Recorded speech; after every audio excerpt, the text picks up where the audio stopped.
Walton here with the Elite Insiders, joined by my co-host Darry Love. And we're joined right now by Russ Parr from 93.9 WKYS. Thanks for your time. Oh, no doubt. Good to be here. So, Appreciate you coming, sir. Okay. So first we want to ask you about your trip here to Howard University, and just talk a little bit about what you were here for and how you think the event went. I came up to speak with the students about career and ambition and radio and film, and I thought it was a great time. I thought I was able to lie about a number of things and everybody bought it. So I mean, and that's the key, to making it in this business, being able to lie with a smile on your face. No, actually, it was really great because I love speaking to students and sharing what I've been through in my life and my career. So it was something that I really enjoyed. In your experience, can you describe some of the hardships you faced, making it into the business? I think part of it, when you have to pay your dues, you have to work long hours. I remember there were years, I remember my first radio gig was in a place called Las Vegas, California. It was way out in the country, and I had to twist two wires together. Sometimes you would get shocked in order to turn on the transmitter. And I had to sell my own show. It came on every other Sunday. I had to bring my own music. I had to, go out in the country where they had a bull that was in, this is a true story, they had a bull that was in a yard, and if the bull saw you, he always charged you, so you had to sneak around the back to get into this house. It was in the back of somebody's house. And it was really impressive. I remember getting fired. My very first job, I got fired. And haven't been fired since. Maybe I have, but I can't remember. But I got fired because I sold some advertising, and I gave them money, but I didn't turn in the paperwork. So they just assumed that I was hustling, and I didn't know what I was doing. So it was interesting. You learn your lessons. I'm glad I learned my lessons at a very young age. Wow. Now, you spoke earlier at the panel, you said that you've done everything from board opping. You're obviously an independent filmmaker, radio host. Talk about the importance of today's generation with all the utilities via social media and things like that, how important it is to have somebody aspiring to be the next Russ Parr that can be versatile. Well, I think that's the key, because you do have the social media, which a lot of us didn't have back in the day, where we had to literally send our resumes and hit the streets and call people and try to get them on the phone. Nowadays, whenever you want to send an air check to somebody, you can just send them a link, and you can send it to thousands of people with one click, so you have an advantage. There's no excuse nowadays. I mean, back then, it was just a matter of a program director would receive your tape, and if it didn't stand out and didn't look pretty, sometimes they didn't look at it or listen to it. But now, they can just click a button, and it's convenient, and they can listen for 30 seconds and tell whether you suck or not.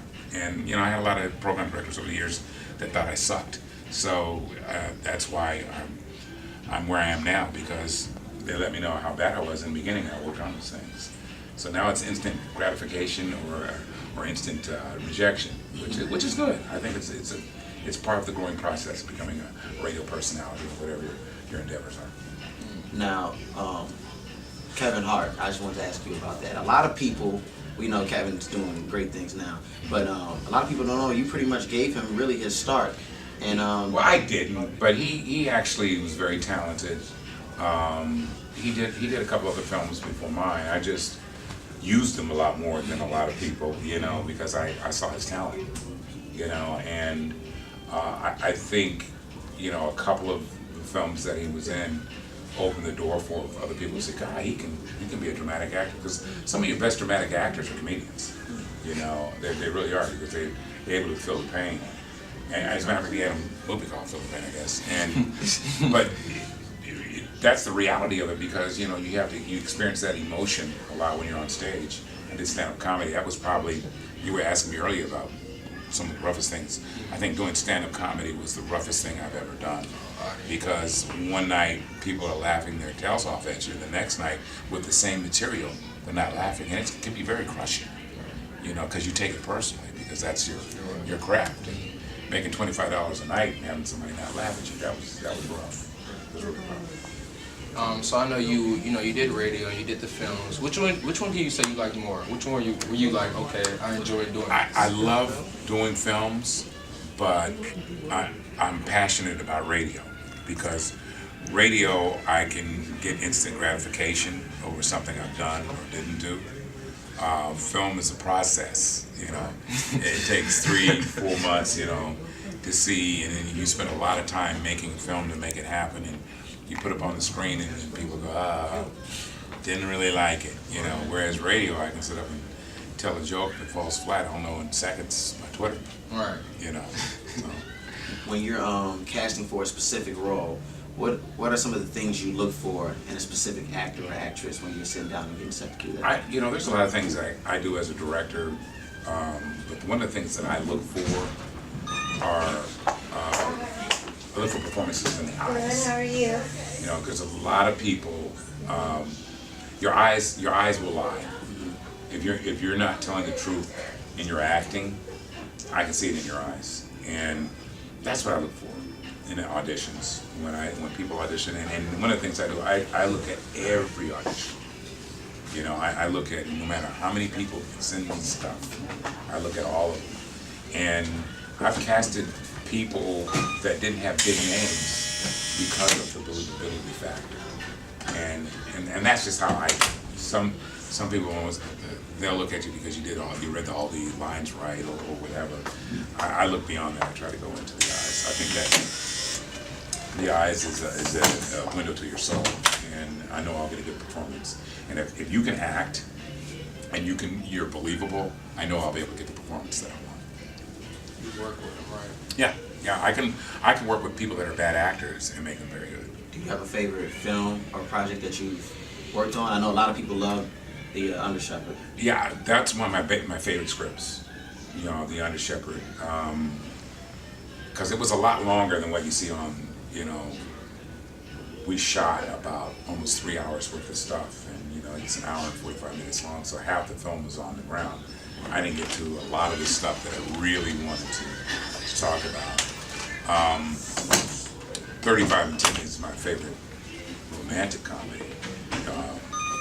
But you know, it is tough to like say one stands out over the other. But I would say if I were to pick one, it would be The Under Shepherd.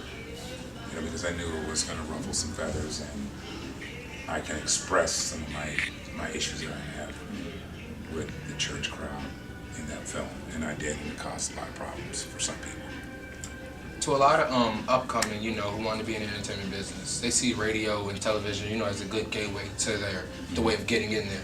How can you say for someone starting a radio, transitioning to television, how can you say the way of going about doing that? Well, I think it's good because, if you want to be a broadcaster on television, radio is a great stepping ground. I think it's really great to be able to learn how to control your voice and learn how to enunciate, pronounce words, and to project. It's a natural stepping stone for television. A lot of people think, well, I'm just going to jump in on TV. A lot of people that you see on TV started at radio, because radio allows you to learn.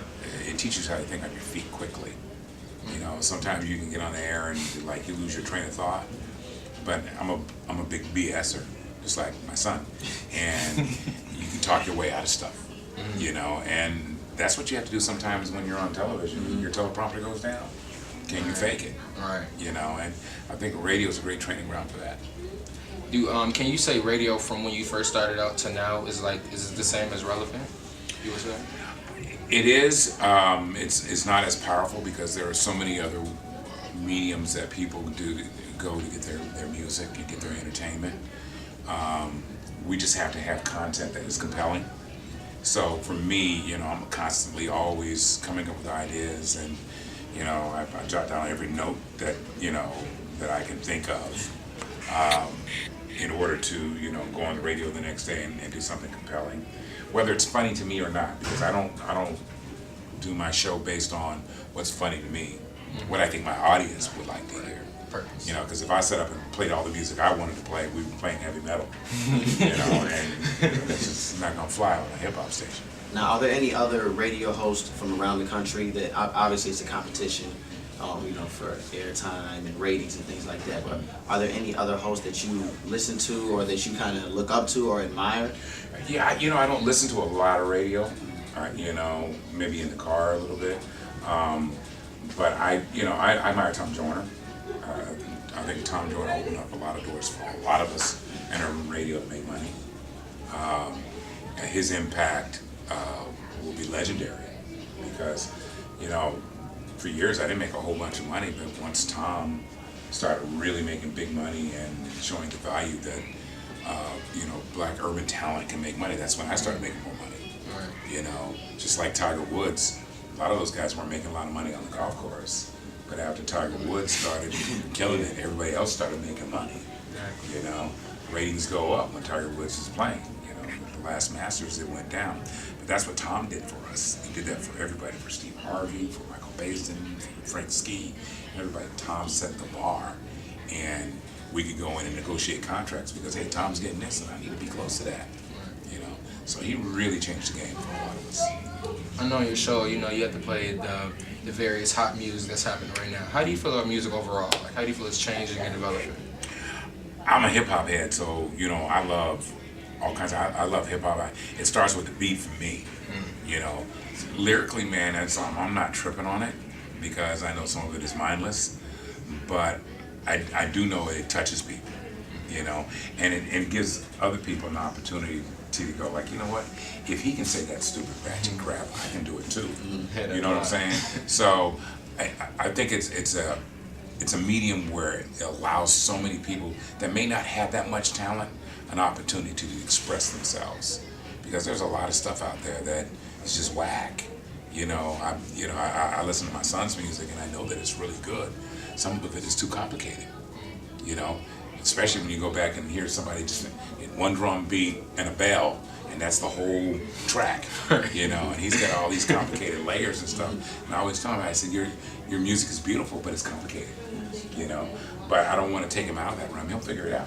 So, I used to get defensive when I critique some of his stuff, and then I stopped doing it and said, I'm going to let him grow on his own. And then when he brings it to me, I see it grow. But for the most part, man, it's just like there's a lot of hip hop music that if you're going there to be, stimulated, intellectually, that ain't gonna happen. So that's not what I go to it for. I go to it because it's entertaining. I like the voice. I like how it's said. I know how they're putting the stuff together. 3 hours ago. And are there any upcoming projects that you're working on you want to let the people know about? And can we expect, as you say, your son Braxton is producing this, he's behind the camera, can we expect to see him on set working with you in an expanded role one day? He's done that. I mean, he's worked as a PA on The Under Shepherd. He's made some music for some of my films. At some point, he'll get to the point where I'll have him doing sound design on a lot of my films. And editing, he'll be doing his own because I think, I'm not saying because he's right there, but he's very talented. He has a lot of gifts, and that's not something, things that he has taught himself. I didn't teach him. I didn't teach him. He just watches and learns, and everybody I have an editor. This guy, he's brilliant, but he taught himself to edit from tutorials on the internet. So I don't discredit how you get the knowledge. You just get it. And there's room for him to be part of it. He's gonna be doing his own thing. For the most part. I don't give him money to do his movies. He's pretty much done that on his own. He needs to grind like me because it's hard. I'm still grinding to try to get money to do movies. So that's how it works. Keep it moving. Yep. And lastly, so we can get you out of here, what do you want the Russ Parr legacy to be when it's all said and done and you're old and retired and just laying back, chilling in beachside somewhere? I want people to know that I was fair and that they were entertained. That's it. I want my kids to benefit from some of my hard work, but I'm not going to hand it to them. It was just set up for them to have to work hard to get something, so they can get their own. Right. So they get it. Yeah. But I just want to set that foundation. I think, his little sister is talented. His brother is more on the business end. So, you know, I've got two really talented individuals, and all three of them are very talented. I have two that will probably get into the arts, and the other one will manage the money. You know, but I don't want to give them their plan. You know, let them find their way. But for the most part, I just really wanted everybody to know I was entertained by that movie. You know, if there's one movie I touched and made a difference for somebody, I enjoyed that. That'd be good for me. Well, that's the world famous Russ Parr. We want to thank you for your time. I appreciate it. We look forward to talking to you in the near future.